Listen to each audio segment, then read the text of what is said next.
ګرانو محترمو اورېدونکو د اواز د خیبر کمرخیله د بټونونو ټولو مینوالو ته موږ پښتانه مینه د زړه تل دعا سلام یا السلام علیکم ورحمت الله وبرکاته او خصوصا ټولو مسافرو ته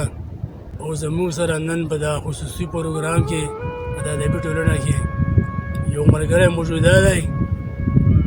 طوفاني افریدي صاحب چې د چا نه پړ نه راډولو خلکو ته معلوم دی او خپلې چې کوم دی قدمونه لیکي خپل شعر شاعري کوي نو موږ دا غوږ ترې کړی دی او نن چې کوم دی موږ خوست په تیرا ودي خیبر ایجنسۍ کې د سترتو د غوړه نوست یو کومه چې د څاخوا د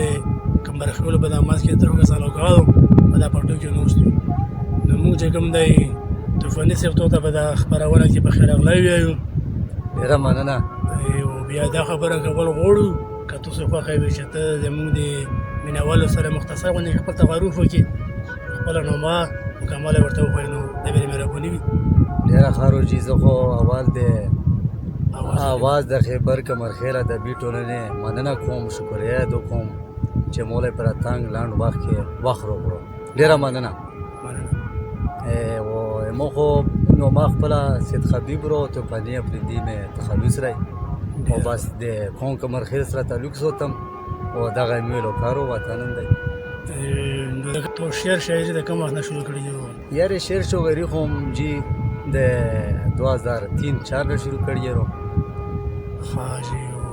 داسې د خوښې شاعر دی څوک دی د چا نه متاثره شوی یې استاد لري په شعر شاعري کې نه لري یاره شاعران خو ټول خوښري خو بس د خود وسته په خپل سره نوسې زه خو تونه متاثر شوی یم دا ګڼه مې د تونه کړی ورو خبره دارو چې لکه عبداللطیف صاحب شو کمرخیل صاحب نه غنم زده کړه کړی ورو او ان شاء الله چې نور هم زده کړه کوو له وسه پیره شکردون یو او کوو به ان شاء الله ډېره مننه مینوالو ټیم مو نه اخلو تاسو په انتظار باندې و نو موږ غواړو چې د طوفاني صاحب نه څه وغواړو طوفاني صاحب ته چې کوم د موږ مینوالو ته په دا خصوصي پروګرام کې سلام چې کوم ډالې کوم اول به ورپوي مخکې کوم یی چې په دنیا کې د خوړلې د زما حق الله نه بخي قیامت کې د بل چا حق ډېر زبردست یو زړګی و چې ما درکړو تا یوړو یو زړګی و چې ما درکړو تا یوړو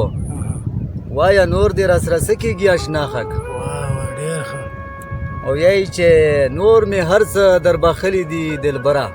نور مې هر څه در بخلي دي دلبره خو د مینې مې یو پاتې شو په تا حق ډېر زبردست و مخکې یی ډاکټر صاحب چې وایم ژبه د هغه مشر نه پرې کړم چې د دوو په منځ کې نه وایي رښتیا حق ډېر ښایسته